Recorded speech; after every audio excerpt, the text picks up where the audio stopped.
Hey friends, welcome to another episode of the 10 Laws Podcast with East Forest. I am East Forest. Thank you so much for joining us this week.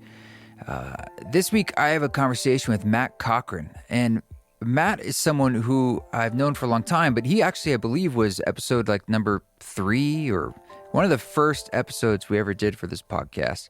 So it's a long time overdue to dive back into, the new front edges of his work, which he does some really amazing stuff with dreams and dream tracking and how that relates to our relationship to the land and our full being and our psyche. So it's fascinating stuff. I know you're going to enjoy this conversation with Matt. We're just wrapping up here in Boise, the Treefort Music Fest. It's the Treefort number 10. And as I record this is the last day of it. We had some friends come in. Yuccas was performing, a band from Boulder, Utah, and my buddy Steve-O. And we had a blast, but it is a lot of energy to be going out. And honestly, it's not really what my my personality, shall I say, is built for. But I can turn that on and get out there with Rada, and we can have some fun with our friends and seeing lots of amazing music. And so I would like to do sort of a debrief show with Rada this week, so we can kind of let you know some of the highlights and lowlights that we saw, or just stories of what went on this week. Lots of amazing people, beautiful weather. So even with so much going on, it was nice to just celebrate creativity and music and see people out and not, just where we've been over the last few years. This was a real relief. And it's somber, of course, given everything going on in the world. But there's that friction between staying active in your life and creating and still being present with the horrors of the world, which in a sense isn't new, but right now it just feels like it's very much at the forefront. So it's just been a lot, and I know it's been a lot for all of us. But that's where we are right now, and I'm gearing up to take off for the UK and Dublin in just the end of this week. So that's kind of what's on my mind, rehearsing and getting things together for something international. And so it's sold out, the event on April 6th in London, but I'll be back in the middle of November for my London fans. That's about to be announced and ticketed really soon. But we'll be in Dublin on April 9th. There's a low ticket alert for that. And here in the U.S., Denver on April 20th, 420, San Diego, April 24th, and a new date was just added for Portland, Oregon at the Old Church on May 15th. So if you'd like tickets to that, go to eastforest.org, grab them while they're available. And also we have some more Journey Space virtual online facilitation of Journey Circles that we're doing. With Journey Space, I'm making a lot of new music that's just to be used on Journey Space, like Music for Mushrooms type albums, guidance albums. We call it musical guidance. So I'm pretty sure we have one on April 16th, May 28th, and then June 18th. Those are the next 3 group kind of public ceremonies. So if you want to sign up for that, go to journeyspace.com, but all of it's at eastforest.org. And I just want to say thanks to everyone on our Patreon, patreon.com/eastforest. That's our council, and that's where we are just gathering. I do my monthly Zoom councils, and it's a great way to support this podcast and this work. So if you find this podcast valuable or you enjoy this complimentary content, this gifted content, thank you for considering gifting back at the patreon.com/eastforest. And also just, if you want to help in other ways, just spreading the word about releases or work that we got going on is always appreciated, just to help us connect the dots with new community members and new friends. I want to give a special shout out to some of our new members on our council over on Patreon, and that's Janth N and Sam O. Thank you for joining the community. It's wonderful to have you on board. And depending on when you're listening to this, if it is March 29th, 2022, I release these typically on Tuesdays, I have a new release. Last week we had the Dissolved and Dissolving releases, sort of these sister releases. That was a collaboration with Superposition that's out wherever you listen to music. And this week I have another release. It's called Lone Wolf, and it is the first track. It's a solo piano track off of a new LP that's going to start rolling out starting now. That's called Still Possible. It's essentially B-sides and orphans from the Possible sessions, and a lot of tracks like this one, Lone Wolf. I really like it. It had some special juju, just couldn't fit into the sequencing of the record. And I know that's a little bit of a strange thing because a lot of people don't like listen to records from start to finish, but I still believe in that model. I like a body of work. I like listening experiences that have beginnings and endings and take you somewhere. So these are just tracks that needed a home. And at the end of this episode, I will feature that first track, Lone Wolf, and it's out now wherever you listen to music, and there will be more to come on that release. So thank you for following on Spotify or however you do that on your other platforms and so forth and so on. And thanks for reviews. You can review this podcast now on Spotify if that's where you listen to podcasts, or Apple. It always helps us get new guests and helps people trust the show and helps us do our thing.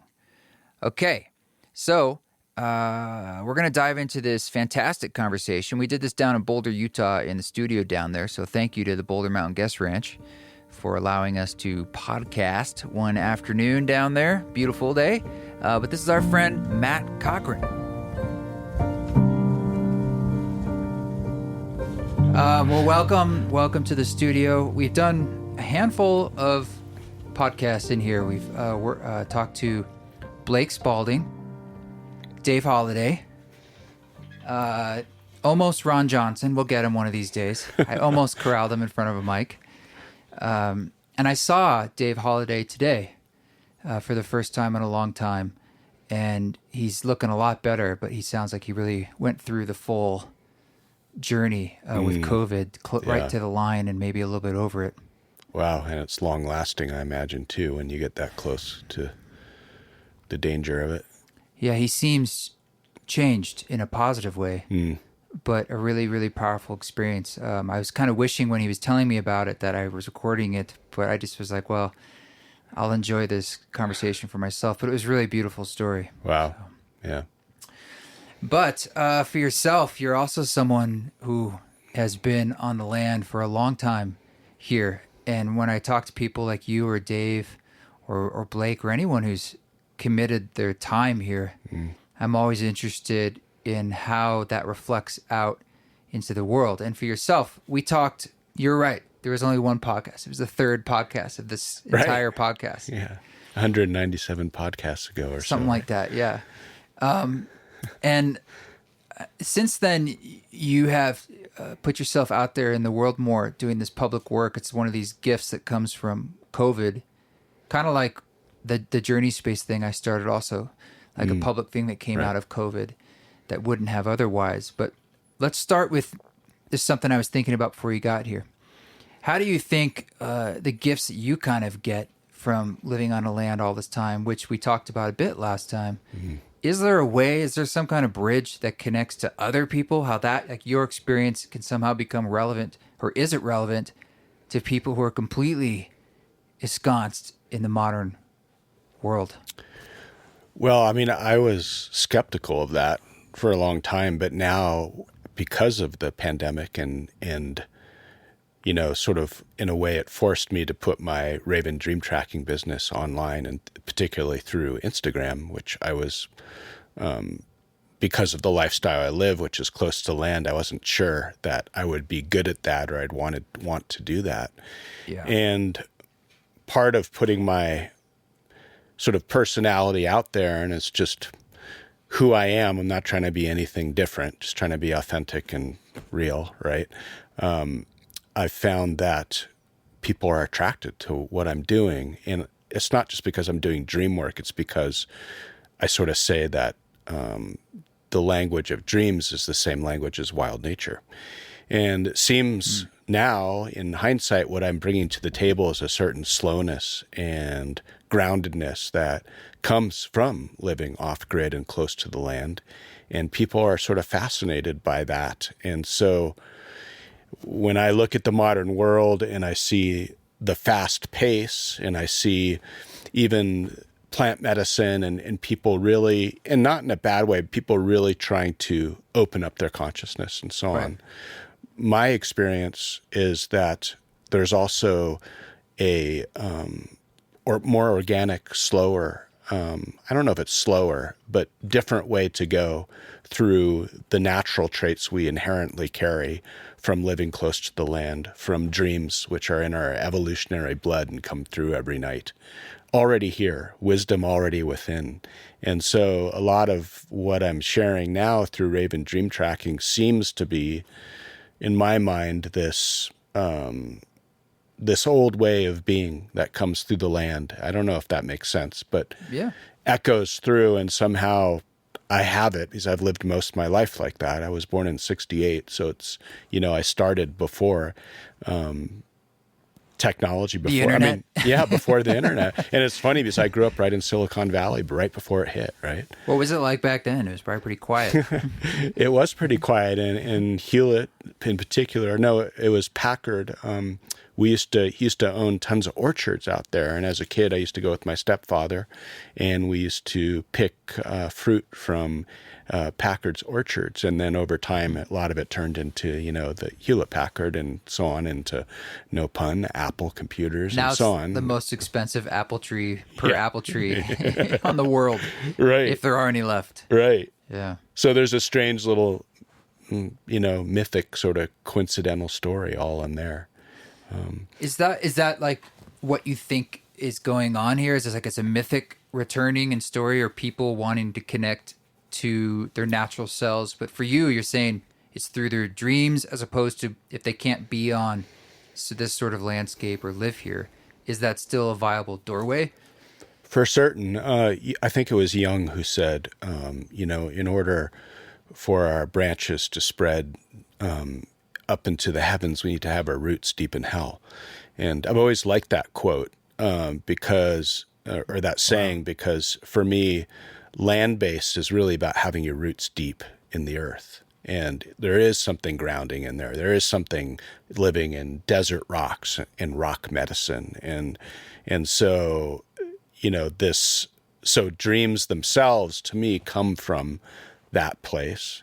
And yes, my actual experience is when delivering dream work to people through the Instagram, through internet, through Zoom, is that the medicine goes through and they find a way back into their own nature, which is that deeper wild nature. So, in some ways, I think my work is rooting people into an inner wisdom that's always been there. But when people are trying to root in and they're living in a lot of chaos and they're feeling stress, like, okay, I feel stress being busy and inundated with information. Do you find that for people to root, they have to work through a bunch of bullshit or their traumas? Or is it just, does it end up like tilling the soil and things are coming up? I mean, it's different for everyone, Trevor. I think, what I'm trying to say is my shit comes up. Yeah, exactly. I mean, part of it is going down into the depths and not just blasting off, right? Which means facing the shadow, facing what's unconscious, what we don't know, we don't know. Dreams have a great capacity for bringing that up. And in order for dreams and you to keep dreaming, you have to attend, those things. And yeah, there's no shortcut to dreams. They actually cut right to the chase. And it's been a long time for psychotropics for me. So I'm not, and for me back in the day was more recreative, than anything else. So I don't know if I was really attending, the deep aspects of myself. But I have visibly seen a lot of people who don't understand the depths and then then there are dangers, as for anybody with, going this direction without the grounding. And my belief, or, my understanding, my experience is that the only way to ground is by being literally close to the earth, not living on a 45th floor of a skyscraper in New York. And I don't mean that in a judgment sort of way. I just don't know how I'd ever feel like I was walking on the ground. Like the word encodes its path. Ground, to feel grounded, to be on the ground. Yeah. Well, what if you can't? Or I guess everyone can probably find Earth somewhere. So how are the dreams? Where's the connective dots there between the dreams and grounding? Or does one become before the other, or is it chicken and egg? Yeah, hard to say, but I mean, what I think is, first of all, sleep is a place. I mean, when we close our eyes, we go into darkness, right? And so dreams are this realm that comes from something that isn't necessarily full of light. And so down there, in my mind, underneath the surface, is the slipstream of consciousness, the collective unconscious, I don't even know how to put words to it. There's something alive and a presence in there, just like the mycelium growing underneath in mushrooms, and just that connective tissue that we all fall asleep into each night. And so something from there, and that's in our actual cells, in our blood, right? Dreams are crafted for each of us every night that we sleep. And so when we start remembering them, we start remembering something very old inside us, older instincts. We're able to experience rage, grief, lust that we couldn't touch in the day world because the morality is not the same, right? And there's nothing wrong with that. It's just, here's a fully human, more older way of being that's being, that we're launched into each night, or maybe buried into. I don't even know how to say it, but So I lost whatever your question was, but yeah. Well, what I wanted to ask you, and what's coming up for me is like, and maybe a lot of people are probably thinking this, is like dreams in general, we all know them can be on one level profound, but often extremely weird, strange, and it feels out of your control.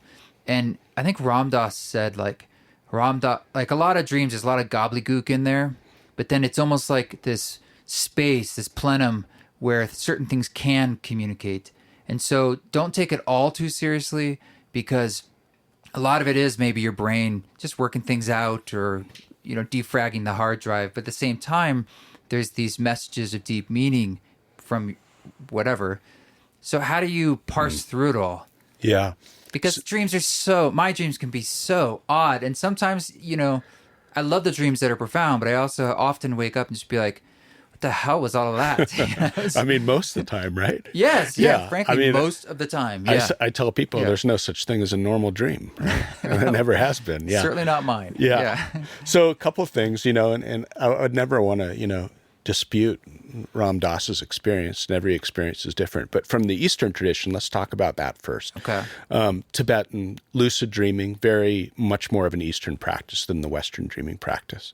And a lot of how it used to be thought of, or it is still thought of, is that dreaming was a way of sort of training, practicing for death, because in the Tibetan tradition, when you die, you go through the bardo for 40 days. This liminal Everything's space, practice for death, right? In Buddhism, exactly, yeah. And so it's a liminal space to come into another form of being. And so by dreaming each night and lucid dreaming, we tend not to get lost in the bardo because we've practiced again and again. So it was actual training for this confusing alternate reality and how to navigate through it.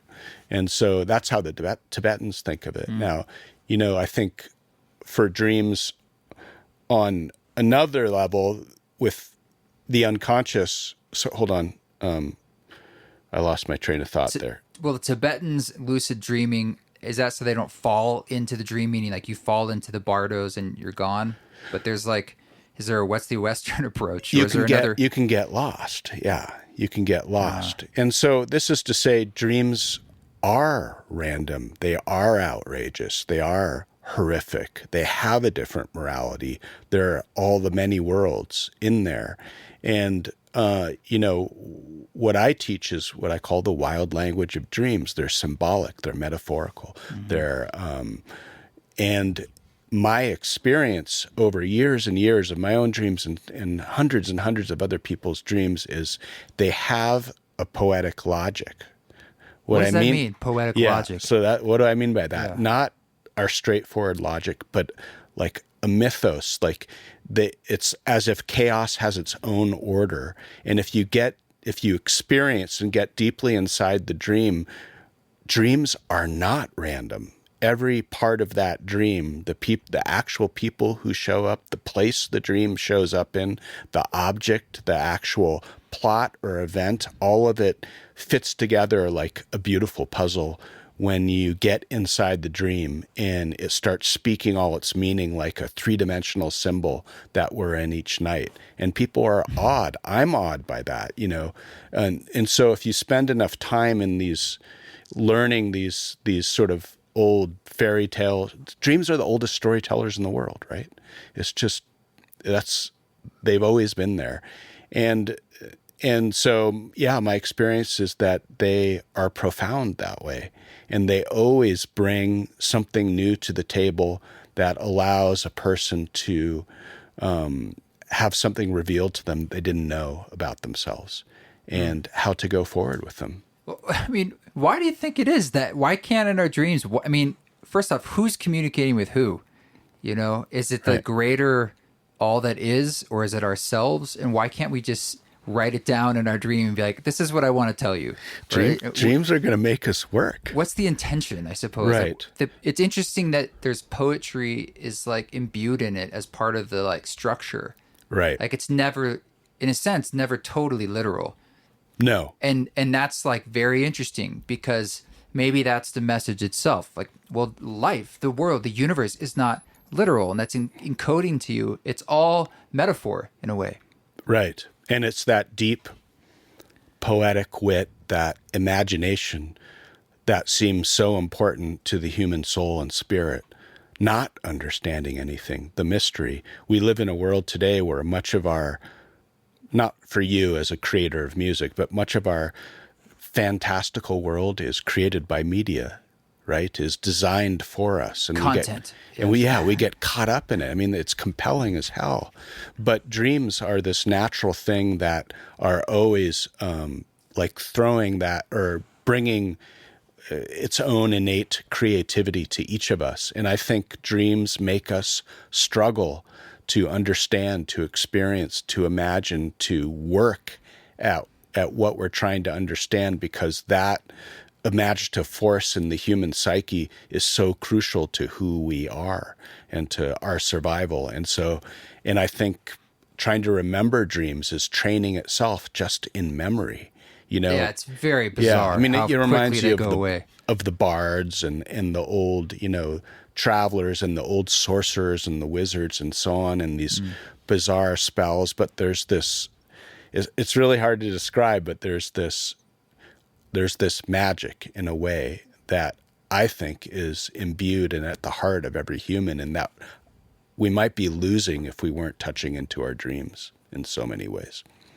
There must be some evolutionary reason why we don't remember our dreams typically. Like, you know, you wake up, the dream is vivid. I mean, you were in a reality, and within seconds, it starts to just, it's one of the stranger things. If that happened to us in waking consciousness, we would freak out.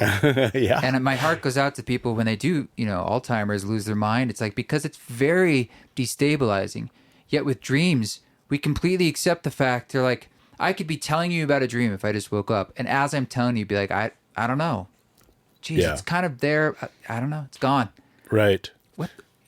What's that all about? You know, I mean, well, I mean, here's the psychological. If they're so valuable, you know, right. if they're so important, why do we have to work to remember them? Yeah, that's a good question. So the psychological view on that is dreams are the unconscious. They're what we don't know, we don't know. And so our day world ego is naturally resistant. It doesn't want to know. It just becomes so dominant. Right. You can't remember anything anymore. It's just like it's back online. Right. In a way. And Jung would put the unconscious on one end of the spectrum and the ego on the other end of the spectrum. And he used to say that, you know, part of life and the capacity of the soul, spirit increasing is more and more unconsciousness coming into the ego and the ego being able to expand and handle it. But literally, our day world, our surface world, we're threatened by what all this ancientness and wild chaos and morality that is the force of creation that's down there. It's not all roses and, you know, cupcakes. It's actually like, holy, it's volcanoes. It's like, think of the geologic metaphor that creates the earth itself. Destruction, renewal. Yeah. I mean, we're talking forces of nature. And to me, that's exactly what dreams are. And I mean, you just got to smile at their power to throw us every night in a way. And I mean, I sort of like it myself, but I'm that kind of guy, it's like, yeah. When I take melatonin, my dreams can get very, very strange and sometimes dark.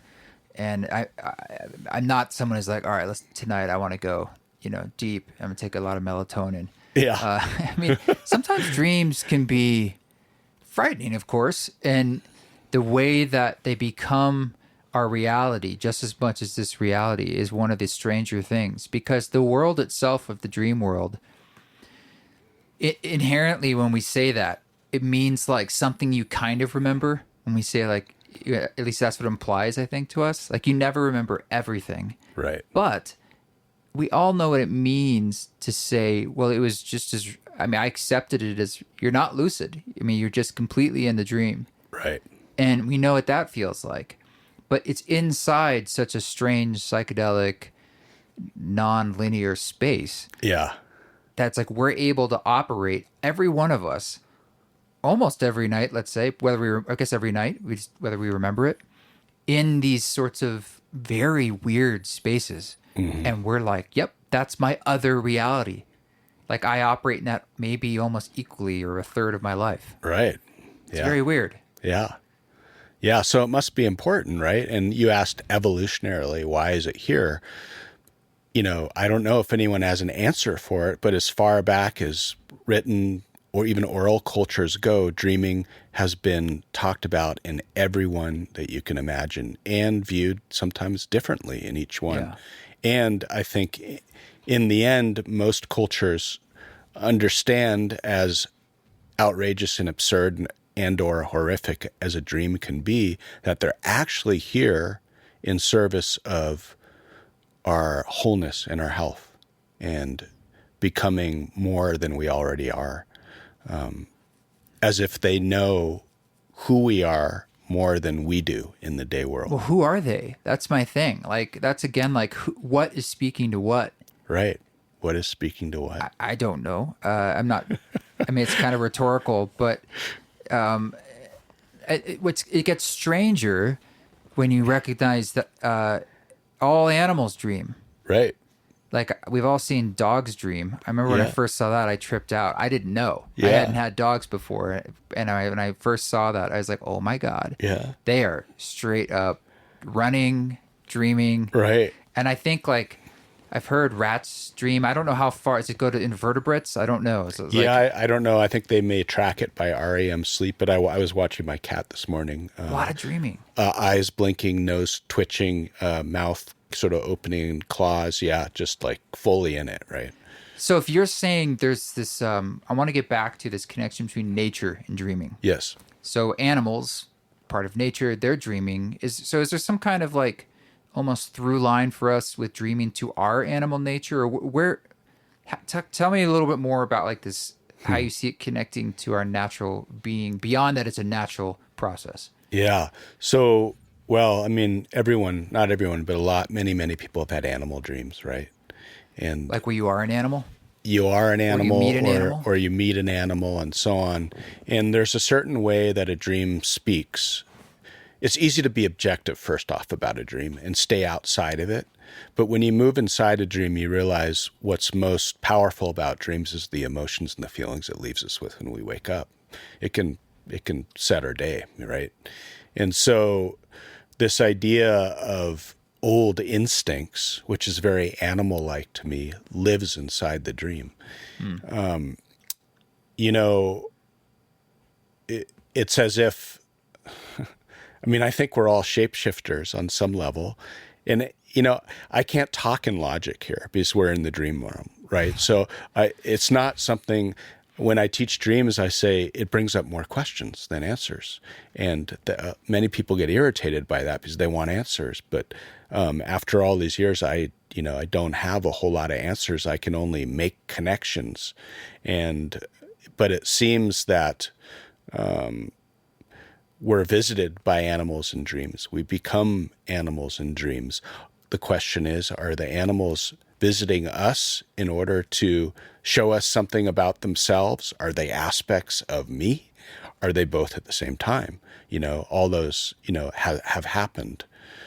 I call what I do Raven dream tracking because my sort of philosophy with dreaming is we are tracking a wild animal. Each dream is sort of a paw print, right? And so this way of moving and following this, at this point, unknown presence, because all we have is a track, is what we do. And you don't want to get too lost in the track in the sand, because that's when the mountain lion circles around behind you, and because you're so hyper focused on the detail. So tracking is more about trying to become what you are following, to be in its skin and to see and feel in its way. And it's the same that's true about a dream. My experience is every time I go into a difficult or an ecstatic dream, whatever it is, I'm invested with a certain energy that I have not touched in my day world. And that gives me a new sort of life to breathe out of. So, okay. So I'm guessing in order to mine the value of your dreams, one requirement would be exercising the muscle to try to remember them and recall. Yeah, that's number one. Seems to be, and we can talk about, let's just talk about how you do that. Sure. And then the other would be, and I know this a bit from doing this with you, but like, what do you do with it? And I heard you say something there about like embodying it, or, there's maybe a difference between feeling separated and interpreting versus a feeling somatic based. I don't know. Yeah. So first, people write them down sometimes. People do voice recordings on their phone. But how do you engage that muscle, or what do you recommend? So there are a couple steps that I take. The first one I call is sanctifying your sleep. Make your sleep a sanctuary. Rebuild your romance with sleep. Okay. A lot of times these days, sleep is just something that we need to do. It's right. Well, before the advent of electricity, sleep was this mysterious realm, right? Mm-hmm. And we'd slip off into it and so on. And so how do you do that? At best, you try and take you want a neutral energy space. So you actually want to turn off your devices. In my mind, in the room you sleep in, you want to unplug this and that. You want to get all the lights out of there. If you can sleep with natural light, coming and going, great. And then a cool room, try not to be too air conditioned and flat, but you know what I mean? Sleep outside if you have that chance. Yeah. All those things. So there's this number one in remembering dreams is creating a sleep space. Okay. Sometimes if you have a partner, you might try sleeping alone one night a week just to see if that changes anything. Number two is, you want, and it's like about building intimacy and relationship with the dream. So you want to set an intention. So how do I do that? I have a notebook open by my bedside. I have some device to record the dream if I'm not going to write it down. I have my red headlamp, so I don't that's key. Fry my eyes, right? Yeah. Or my partner or whatever, and you write before you go to bed. It's like whatever Wednesday, dreams. Dream journal, dream notes. Yeah. All those things So you're creating an invitation. Yeah. I say 3 times, Matt, remember your dreams. Matt, remember your dreams. Matt, remember your dreams. Something, whatever is right for you, and that all you're doing is inviting the guest in, so to speak, and offering it hospitality. And then the third thing, is in the morning, or when you do wake up like a wild creature. Wake up slow, right? Don't jump up. I can't do alarms because that just breaks the contact. Wake up with natural light. Wake up with the incoming sound of water. Something. You can do this with modern technology in some way, right? Yeah. And don't move too fast. don't start thinking about all the shit you got to do during the day, right? And a lot of times dreams are stored in body memory. So if you're sleeping in the fetal position on your left side, turn back into that position and the dream will come back. Oh. Literally. Huh. I mean, it's pretty cool. So you have to, because the body knows. And so a lot of people, including myself, experience that as, oh, there it is. Speak the dream out loud to yourself, to your partner, Yeah. to remember it, to get it out of your system, because I think dreams want to be conveyed. So those are sort of the 3 steps for remembering dreams: sanctity of sleep, building intimacy and relationship with the dream, and waking up like a wild creature. I like that. I like the idea of kind of like the intention as you go to bed. That's interesting. It's also just so remarkable. I'm assuming this is normal. Like, you have like hyper profound dreams rarely, but when you have them, they're really, really just almost shocking to you. Like, you wake up a little shell shocked, like, wow, whoa. Yeah. That one, it just had like a kind of meaning that was too much to almost forget or to drift away. And maybe you met with someone who's gone, or you had some kind of, I've had these dreams where I am with, I've actually had profound healing of past partners where I didn't have closure with a couple partners from my youth, and they would appear in my dreams, but at a distance always. And it was not good. Yeah. And then one day, from my perspective, out of nowhere, we got together and we're talking. All this just like, all this healing happened just from like talking and normalizing. And I woke up feeling healed. And that's beautiful. And then she's not in my dreams anymore. Right. And that took years. And I don't know what precipitated that, but it's almost like I couldn't get closure in this reality, but I needed it on another reality. And it caused deep healing. Yeah. For me. That's awesome to hear. I mean, and so much of what really dream work is just, I mean, we all dream, but if you become more conscious of your dreaming, then that sort of healing may be able to happen more quickly. Because you're kind of accepting the gift. You're entertaining it, yeah. Because I mean, originally it would be painful, you'd think, to see a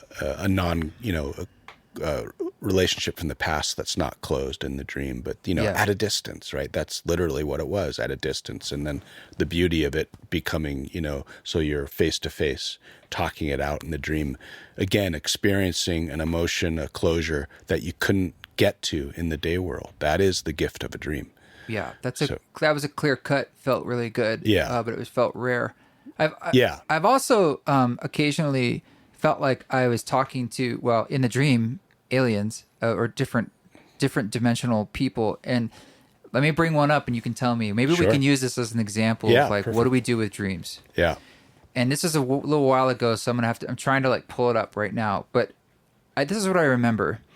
We were in this space that was strange and kept changing, like how its spatial relationship. And at some point, this being or beings was like, here, drink this liquid. Uh-huh. And it was kind of this clear, very strange, iridescent, metallic-y tasting liquid. I drank the liquid, and then everything got really strange. And the being fractalated out into like, essentially almost like infinite beings all standing. Yeah. And they all had cat faces. They're like therianthropes. Yeah. And they spoke telepathically. And then they were like, okay, now we can communicate. And we had this sort of communication. And I just remember it being like, they gave me a phrase. I'm just remembering this now. It was like an actual sound phrase. And it was like teaching me how to say it.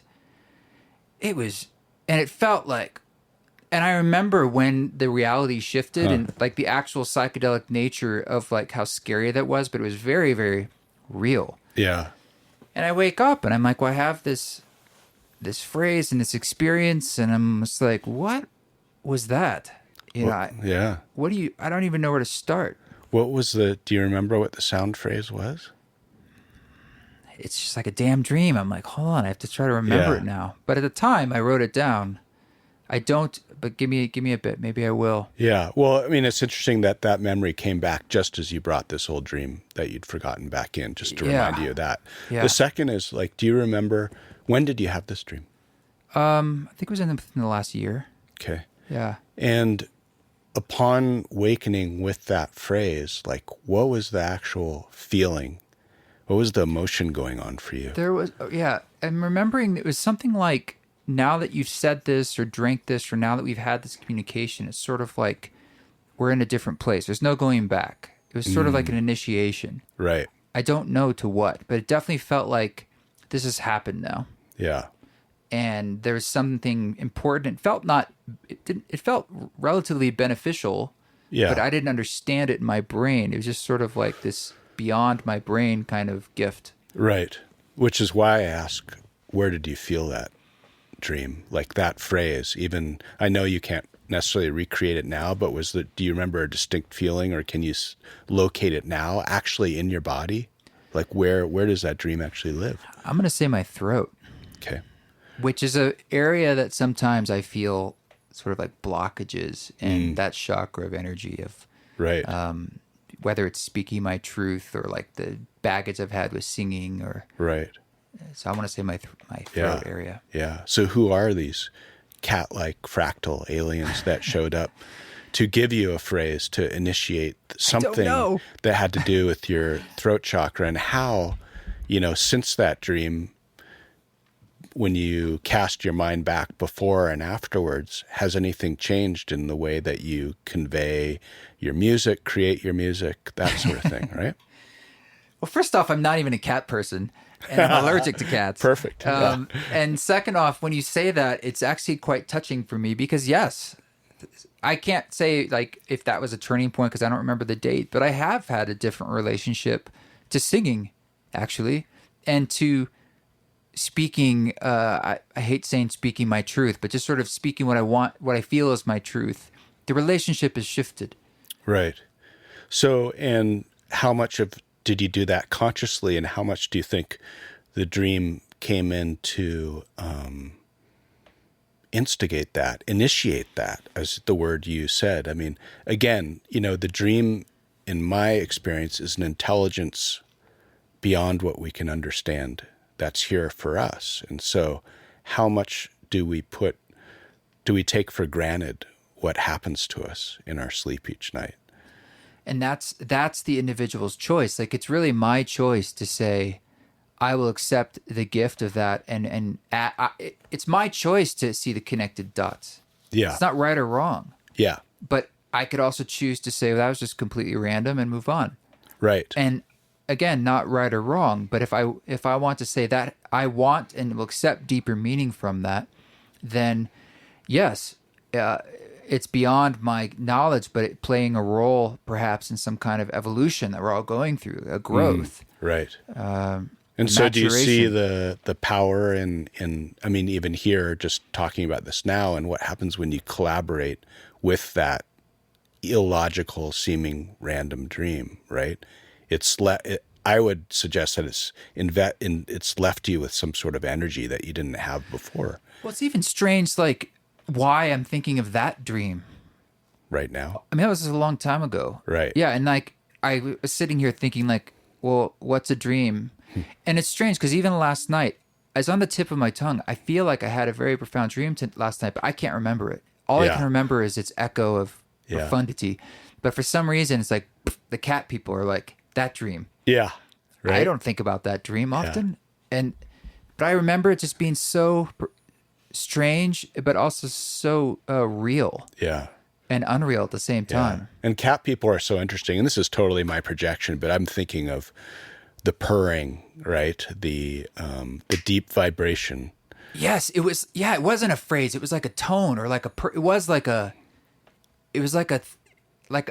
purring in a sense. It was a yes. Right. Well, so interesting. Think of this. What is a purring in a cat? It's this vibration the cat puts out when it's trying to communicate its pleasure in a way, right?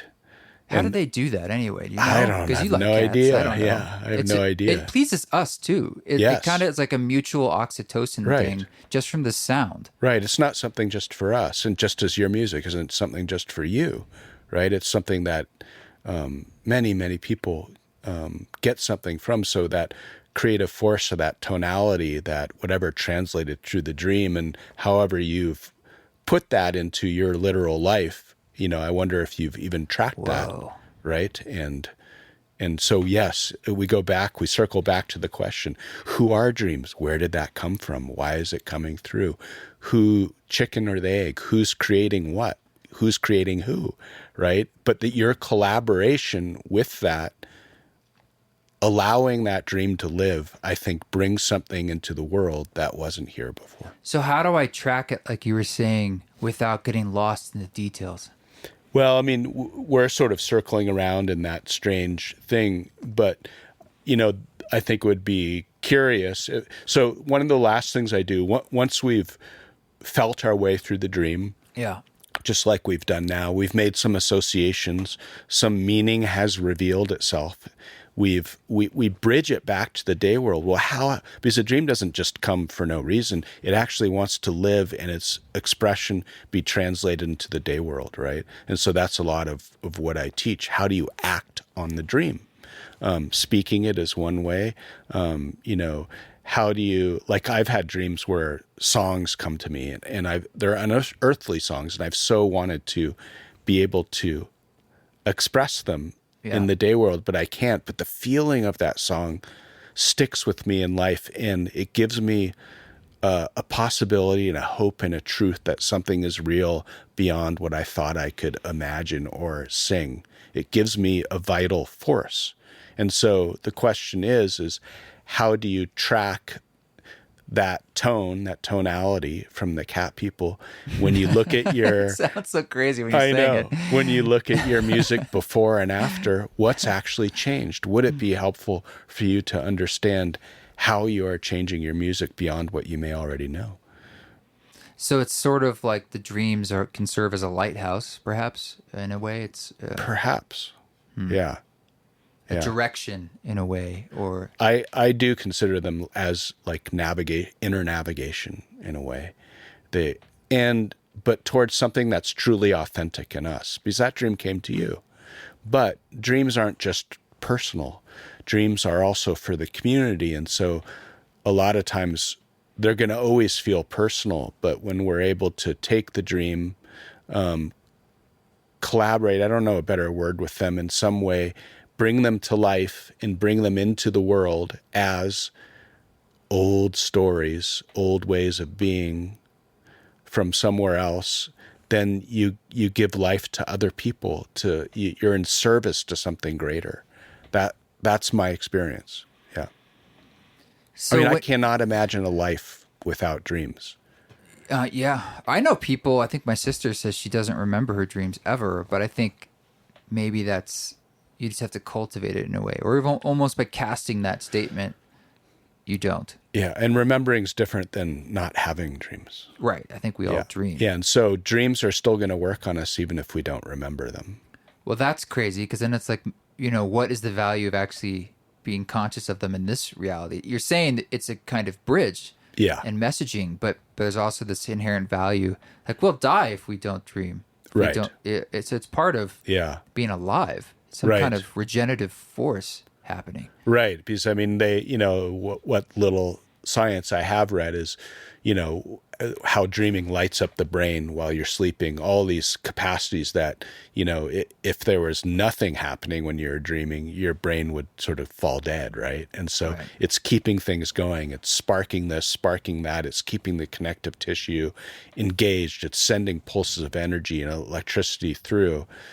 And for me, at the same time, it's a bridge between engaging our personal sphere with the deep world itself, the world behind the world, however you might call it. It's like, and for everyone's a different sort of dreamer too, and that's the beauty of it. It's not like there's one way to dream. And so part of dream tracking is trying to figure out what sort of dreamer you are. Some people tend to be more prophetic dreams, they dream of earthquakes a few days before they happen somewhere in the world.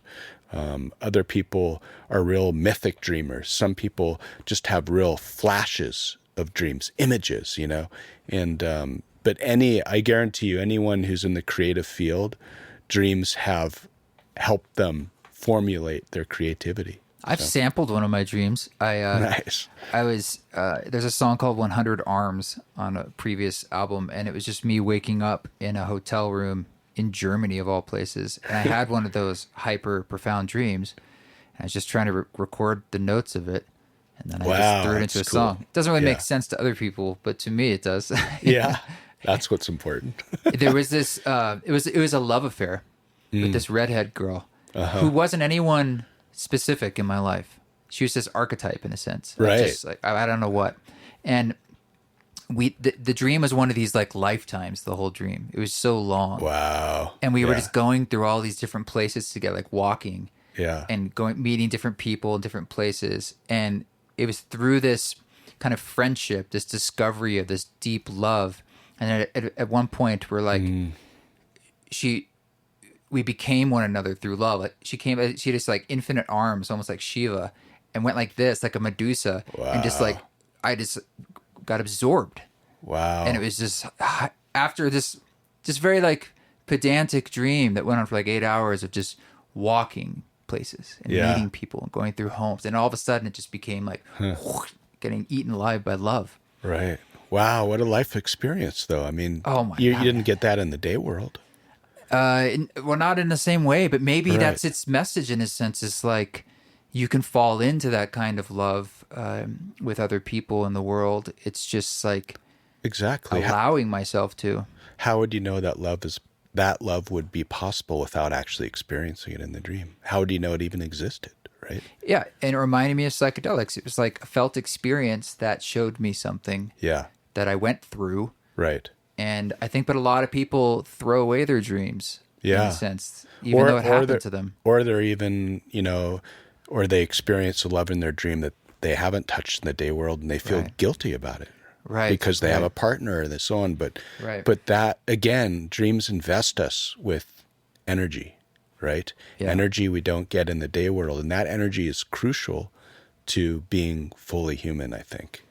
And so I just really really bank on that. I can have these feelings and I don't mean just love, it's like, it's important for me to touch harder feelings like rage, like grief. But when I do in a dream, it's like steam off the kettle. Something is released and I'm actually calmer in the day world as a result.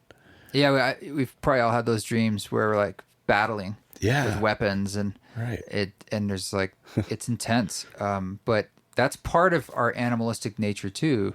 Right. And in some ways, our modern lives, are so compartmentalized in what the roles we're supposed to play, and our lack of initiatory events in our lives, typically, or certainly through our adolescence, and just the ways we don't get to exercise all these parts of ourselves that we did for a long time, Right. and which maybe wasn't so fun.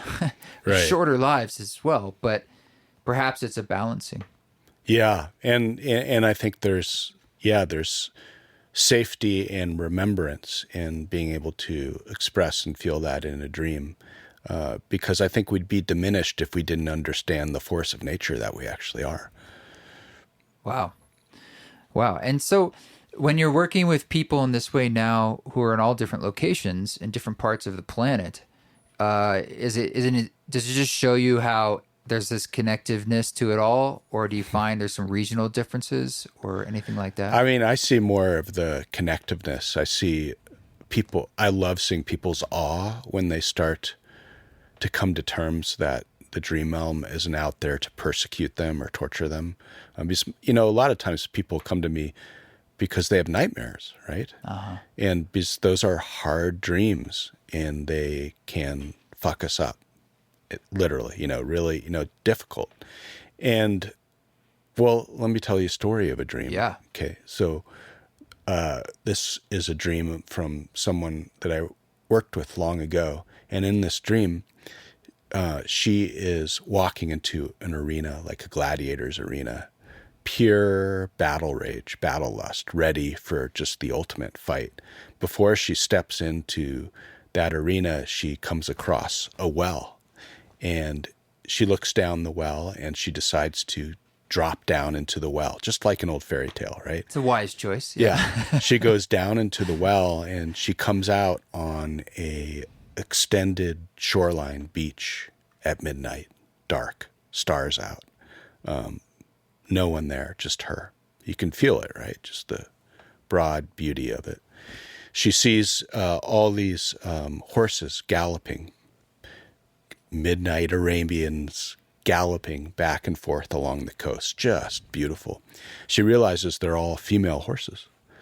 And we suddenly, together, because I'm sort of here with her in the dream, she suddenly realizes that a female horse is a mare. And these are nightmares that are galloping back and forth, right? And she's a woman that's been plagued by nightmares all her life and has been terrified to reveal them. And when she has, people, close friends have said, oh, something's off, and so on. And but she's journaled them because she's such a mythic dreamer, really. And so she started getting an appreciation in this dream that these nightmares were beautiful and that this place underneath all the arena of rage above on the surface was calm, peaceful, and there was something to it. And that's sort of where the dream ends. And what she decided to do was to go back and to look at all her nightmares. And as you said, sort of mine the value, look at the stories. What were the dreams actually trying to tell her down here? And she did this over time and found gem after gem of wisdom in those nightmares. Things that she was scared of, things that just wanted her attention, things that, and so on. And so, I tell that dream a lot because in the end, a nightmare is simply trying to get our attention, and it's maybe doing it in a way that is not as comfortable for us, but we will not forget it. And that is exactly why it's being a nightmare, right? So there's value in the seemingly absurd and horrific and dark things, and they repeat because we aren't listening. Okay, so that's the story of the nightmare to me. And listening on one level is by recording it, talking about it, trying to have it fully blossom, and I say she acted on it, speak right? with it. Yeah, she brought it back into the day world once she had gone inside the dream and seen what it was. Yeah.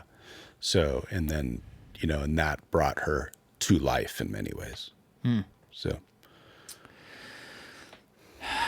Well, this is all really fascinating stuff. I'm glad that you're going deeper with it in a more public way as opposed to just gifting us here in our small community. It seems like it's expanded a lot. Yeah, me too. I can thank the pandemic for that, which is its own archetype. Yeah. I mean, is there anything else you want to add to the conversation about dreams or what you're up to or anything else? Yeah, I think there's just one more piece. One of the things that I'm doing. So, over the years, typically people who come to me to work with dreams are women, and they just more gravitate, 90% of them. And I've always wondered why men don't talk about dreams as much. And in the last few years, I've actually been involved in men's work more, which and rites of passage and initiation, something that's really important and valuable. And so what I've been doing, and I was trying to figure out, well, how do I, get more men to see that this is like the warrior's walk, this is the warrior poet. This is dreaming is like an old way of being. And it's like our hunter-gatherer inheritance even. And so, and many of us typically, myself originally, is like we play the lone wolf card. And so I created a online format, and this is because of the pandemic, called Wolfpack Dreaming, where I bring a group of men together and we follow dreams out like a wolf pack, like we're spirit hunting together, we as teamwork. And it's been really amazing to bring men's work and dream work together and to realize, and I sort of changed the words up, but this is how indigenous and ancient cultures did it too. We're actually on the hunt for something to bring back to the community as initiated men, and we're doing it as a team. We each had specific skills, because doing dreams alone is really difficult because we can't see through our own blind spots. We can't. It's very hard to face our own unconscious alone. So there's this camaraderie that started to happen, and this sort of universal howling, I call it. And we just have a lot of fun now in Wolfpack Dreaming. And that's one of the things I'm really up to, plus working with people always one-on-one through Raven Dream Tracking. But that's what I'm most excited about now and what I'm up to. So. And that's all through the same website? Well, yeah, my website is ravendreamtracking.org, but where I spend most of my time now is on Instagram, my handle being Raven Dream Tracking there, and that's where I have a lot of content up. So you can find out about how to remember dreams. You can see videos, learn about how the wild language of dreams is the same as wild nature, and get what I'm up to. So Man, I don't even want to get into like the metaverse and that being some kind of weird techno dream, but the tech dream. Yeah. Get in there, get in late, get out fast, or get out early, whatever it is. But sounds good. Well, hopefully people can look that up and dig into this more. It seems like just a wealth. I'm sure for almost all of us, it's underserved and undermined. Yeah, and I think I think you should keep purring. Even if you're allergic. Well, thanks, man. Thank you, Trevor. Yeah, appreciate doing it in person. Yeah, totally, man. Well, thank you so much, Matt, for coming on the show. Always fun. Definitely have to do it again and not wait 200 episodes to do it. But he's a great guy and one of my dear friends down there in southern Utah, so I'm sure it will happen. This song, again, that you're listening to in the background is called Lone Wolf, and it's off the new release Still Possible, wherever you listen to music. That'll be rolling out this song, and then every week, I believe, a new song as we go through the ensuing weeks and months. Thank you to everyone on our council on Patreon, patreon.com/EastForest. If you'd like to support this show, I hope to see you out there on the road, and my friends in Dublin and the UK and London. I'll see you soon, God willing. Everybody hang in there and keep sending that love out into the world. Keep walking your walk. Don't take any shit, but if you do, do it with grace.